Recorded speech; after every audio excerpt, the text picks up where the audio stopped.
कि 50 साल 60 साल से जो ज़मीन जोत रहे हैं और उस ज़मीन पर किसी को एतराज़ नहीं है और वहाँ पर कोई दावा नहीं पेश कर रहा है तो उन्हीं को ज़मीन वो चढ़ेगा। आप राजधानी में अगर रह रहे हैं, जिस दिन सर्वे जाएगा तो सर्वे वाले को सूचना देना है कि हम फलाने दिन आपके यहाँ आपके गाँव में कैंप लगेगा, तो अपने बुलाइए पटीदार को। 11 कॉलम है प्रपत्र 2 जो है, उसमें फर्स्ट में क्या देना है भाई, तो रैयत का नाम और उसके जितने हिस्सेदार हैं। दूसरा में अस्थाई पता देना है।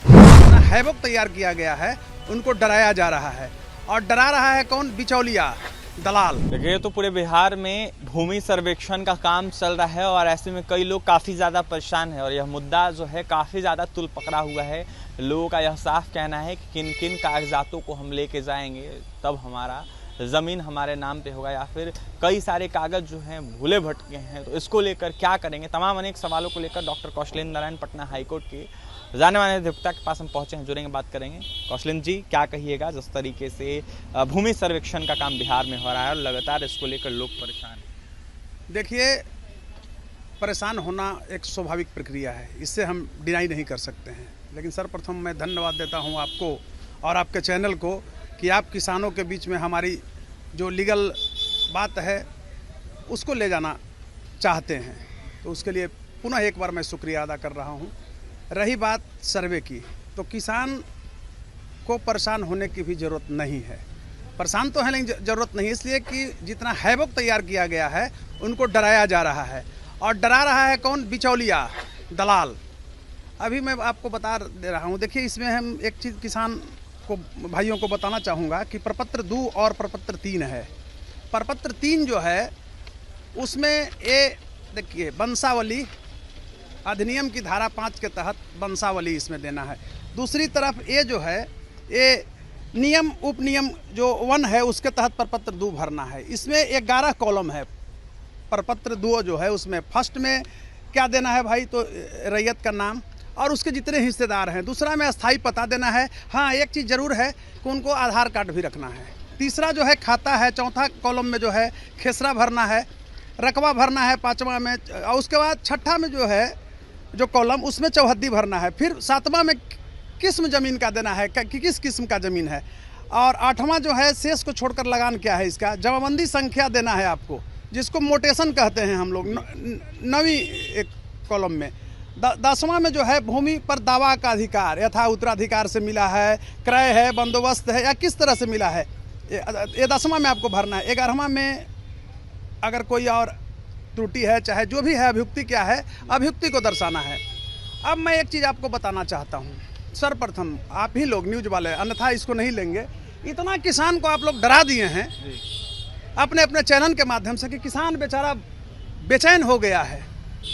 मैं कहना चाहता हूं कि डरने की बात नहीं है। यह जो 20 अगस्त से जो शुरू हुआ है सर्वे, यह शायद और लोगों को पता है या नहीं, मैं नहीं कह सकता हूं कि पता नहीं है, लेकिन आपको मैं बता रहा हूं कि ऑलरेडी पहले 20 जिला में हो चुका है। खासकर मैं जहानाबाद ये सब जिला में हो चुका है। ठीक है, जहानाबाद में कुछ प्रखंड छूट गए हैं, जैसे 3 प्रखंड छूट गए हैं, 5 प्रखंड में हो गया है। आपको मैं बता रहा हूँ, तो डरने की जरूरत नहीं। हाँ, एक चीज़ जरूर किसान भाई परेशान हैं कि ये जो बहाल हुआ है रेवेन्यू विभाग से, ये सब उचक्का बहाल हो गया है। इसकी सैलरी 12-14 हज़ार है, लेकिन ये कमा रहा है डेली 50 हज़ार। किसान को डरा डरा करके, जो किसान बेचारा भर रहा है उसका खाता नंबर गलत कर दे रहा है, प्लॉट नंबर गलत कर दे रहा है और फोन कर करके पैसा मंगवा रहा है। धांधली मतलब मचाए हुए है।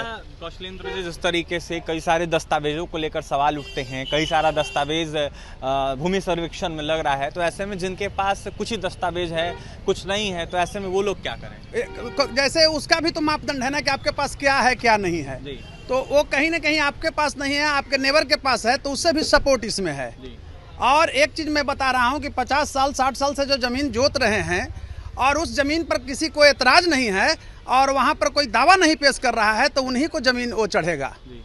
इस प्रपत्र में उन्हीं का चढ़ेगा और सर्टिफिकेट भी मिलेगा, आपको मैं बता रहा हूँ। लेकिन मैं एक चीज़ और कहना चाहता हूँ कि जिस तरह से किसान भाइयों को ये सब जो कानूनगो के स्तर से छोटे छोटे कर्मचारी है जिस तरह से परेशान कर रहा है, तो उनको उनकी जो परेशानी हो रही है, यही मतलब सबसे बड़ी प्रॉब्लम है इस सर्वे में। दूसरी चीज़ मैं किसान भाइयों से कहना चाहता हूँ कि आज कुछ लोग ऐसे भी बोलते हैं, मैं खुद बता रहा हूँ कि विदेश चले गए हैं उनके परिवार। अरे भाई, कोई परिवार का सदस्य है ना तो वंशावली के आधार पर वो करा सकता है। कह रहे हैं कि पटना में है, एक और लोग पूछे थे, तो पटना में कौन है?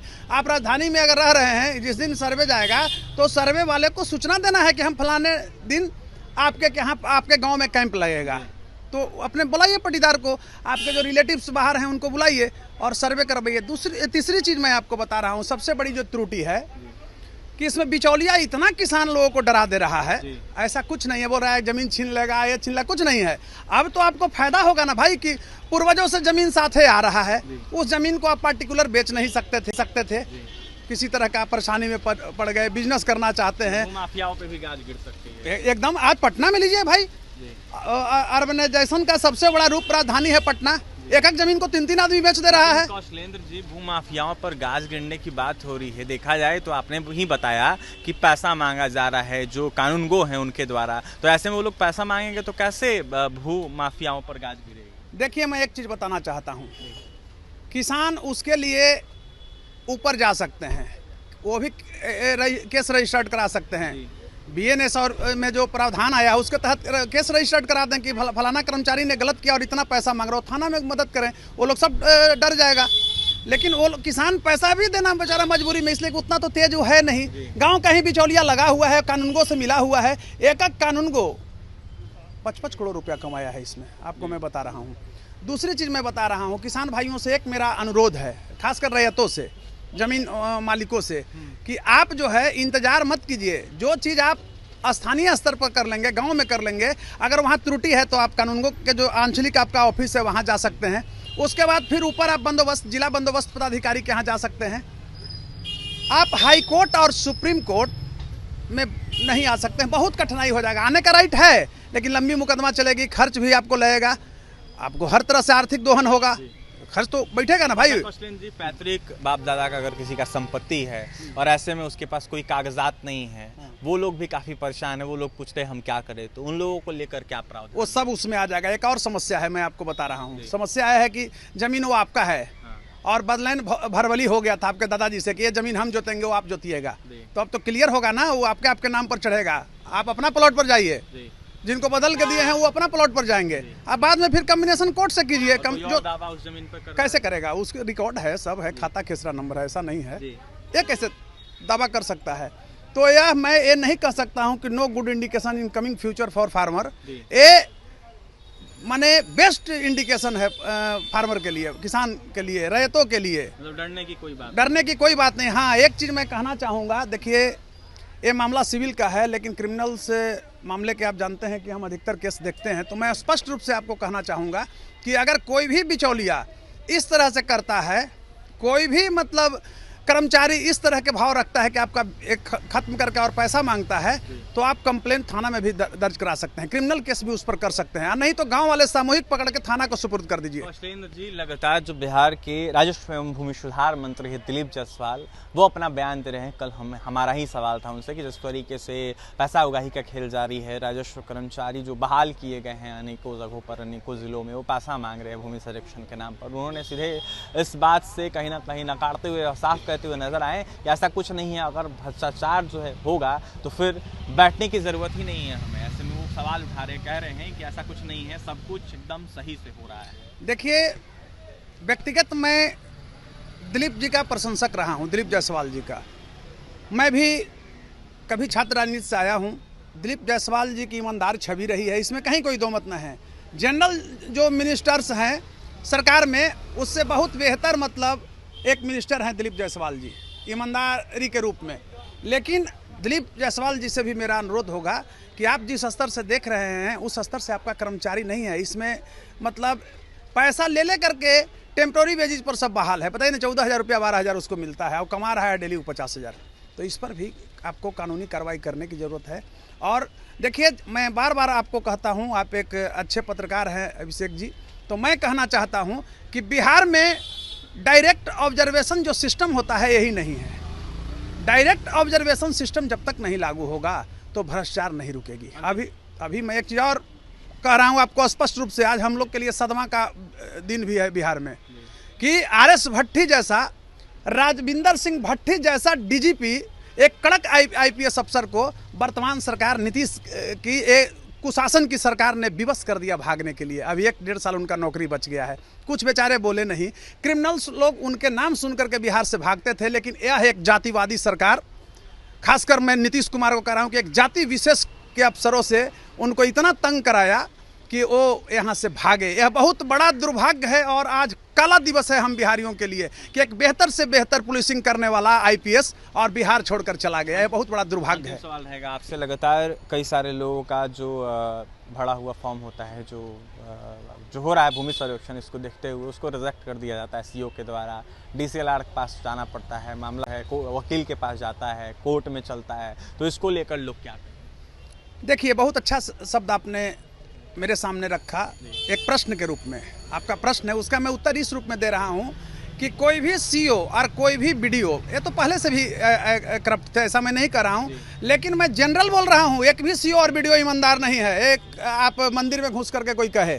इसलिए और खासकर नीतीश सरकार में तो सब संपोषित सीओ बीडीओ है, सब जो है से 2 नंबर का बहाल है और नीतीश जी द्वारा प्रदत्त है, तो ये तो ईमानदार हो ही नहीं सकता है। पैसा दे के आया है। यही कि ना आइए सार रंजीत कुमार सिंह, जो अभी गुजरात कैडर में, वही मैं आंदोलन किया तो यहाँ से ट्रांसफर भगाया गया, उसने 700 डिप्टी कलेक्टर बहाल किया 70-70 लाख रुपया लेकर के। तो 70 लाख रुपया लेकर के दे करके बहाल होने वाला क्या वह गरीब का बच्चा है? नीतीश जी के जात का ही गरीब होगा, उसके बच्चा को बहाली हुआ है। जो सक्षम है वो पैसा देता है। तो गरीबों की मैं लड़ाई लड़ता हूँ कि गरीबों की कोई जाति नहीं होती है और जातिवादी व्यक्ति कभी समाज का विकास नहीं कर सकता है। मैं बार बार आपको कहता हूँ। अब मेरे लिए साफ कहना है कि अगर किसी भी जाति का अगर अपराधी है और भ्रष्टाचारी है तो वह जाति से बहिष्कार होना चाहिए। देखिए, गांव में क्या था पहले, मैं एक स्पष्ट रूप से आपको कहना चाहूँगा कि अगर चोर डकैत जाता था तो लोग कहता था कि चोरवा जा रहा है। अभी क्या है, गाँव के देखते हैं माहौल कि बैंक लुटेरा, चोर, डकैत, भ्रष्टाचारी गाँव में जाता है। अगर फॉर्च्यूनर से गया राइफल लेके जा रहा है तो उसको लोग कह रहा है कि अरे फलना देखना ही कितना आगे बढ़ गया। तो इस मानसिकता को जनता को भी बदलना होगा, समझ रहे हैं ना। और जब तक जनता नहीं बदलेगी तो not only the government but the public also is guilty. इसके लिए पब्लिक ही दोषी है। और सीओ की बात कर रहे हैं, मैं मानता हूं, लेकिन एक चीज़ और खुशखबरी मैं दे रहा हूं कि यह सर्वे में मोटेशन का भी प्रावधान तुरंत हो रहा है। अब आपको फायदा क्या है कि सीओ बीडीओ जो आपको ठग रहे थे, पटना में एक सीओ पैसा लेता है 20-20 लाख रुपया, 25-25 लाख रुपया मोटेशन के लिए। तो this is being my loss, who will fulfil? कहीं ना कहीं तो लोग परेशान होकर के नहीं दे रहे हैं। कर्ज ले लेकर 1 कट्ठा, देखिए जमीन खरीदता है लोग कर्ज लेकर के, पूरे जिंदगी का कमा करके आधा कट्ठा, 10-20 कट्ठा वाले माफिया होते हैं। 1 कट्ठा आधा कट्ठा ले, उसमें भी ये लोग 50,000 1 लाख रुपया मोटेशन में ले रहा है। तो ये सब चीज़ रुकेगी, ये गुड है चीज़। हाँ ठीक है, वकील साहब आप बोल रहे हैं कि वकील के पास भी खर्च होता है, तो आप ये समझिए कि वकील साहब न्याय के लिए पढ़ते हैं, वो LLB कर करके न्याय दिलाने के लिए। तो वो तो पूर्ण रूप में डिपेंडेंट उसी पर हैं। अच्छा काम करेंगे, अच्छा मुकदमा लड़ेंगे, उनके पास भीड़ है। तो कहने का अभिप्राय मेरा आया है कि यह आपकी सोच है, इसे थोड़ा सा बदलना पड़ेगा और जनता को भी बदलना पड़ेगा। वकील साहब उस मूवमेंट में नहीं है, उस मूवमेंट में सीओ बीडीओ साहब अति भ्रष्ट हैं और वो भी न्याय के लिए हमारे ही पास आते हैं। मैं आपको बता रहा हूँ। तो मैं बिहार की जनता से, खासकर रैयतों से मैं कहना चाहूँगा कि चुप मत कीजिए, आप गांव स्तर पर ही अपनी समस्या का समाधान कर लीजिए। बाद में आप बंदोबस्त पदाधिकारी भी आपको ठगेंगे। मैं स्पष्ट रूप से बीइंग ए लायर और उसके अलावा एक जिम्मेवार नागरिक के रूप में मैं आप लोग को, आपके चैनल के माध्यम से आम जनमानस को, रैयतों को, किसानों को मैं संदेश देना चाहता हूं और लीगल जानकारी देना चाहता हूं कि बाद में आप हाई कोर्ट, सुप्रीम कोर्ट दौड़ते रहेंगे, बहुत आपको परेशानी होगी। क्योंकि 1905 का जो सर्वे का रूप था वो आज तक नहीं चढ़ा है ज़मीन। 62 से 67 का दौर रहा, वो भी बड़ा मतलब रिस्ट्रिक्टेड और ये रहा, सस्पेंस युक्त रहा। इसलिए रैयत लोग को मैं कहना चाहता हूं कि आप अपने ज़मीन का जमाबंदी और पेपर जो है वो गांव स्तर पर ही सब जमा करके और अपनी समस्या का समाधान निकाल ले, नहीं तो बाद में बहुत परेशानी होगी। देखिए, बाद में बहुत परेशानी होगी। अपने गांव स्तर पर कहीं ना कहीं ज़मीन का जो भी पेपर है वो निकाल लें। तमाम जो किसान लोग हैं, ऐसे में कौशलेंद्र नारायण पटना हाई कोर्ट के जाने माने अधिवक्ता थे। इस तरीके से भूमि सर्वेक्षण पूरे बिहार में हो रहा है, इसको लेकर अपनी बातें रख रहे थे। क्या कुछ कह रहे थे, क्या कुछ लगेगा, किस किस डॉक्यूमेंट को देखते हुए कहाँ कहाँ फॉर्म में भरना है, ये तमाम डिटेल्स बता रहे थे। तो वहीं क्या कुछ करते हैं आपने सुना है। और भी तमाम खबरों के लिए बने रहें हमारे साथ। कैमरे से सहयोग विकास, बहुत बहुत धन्यवाद।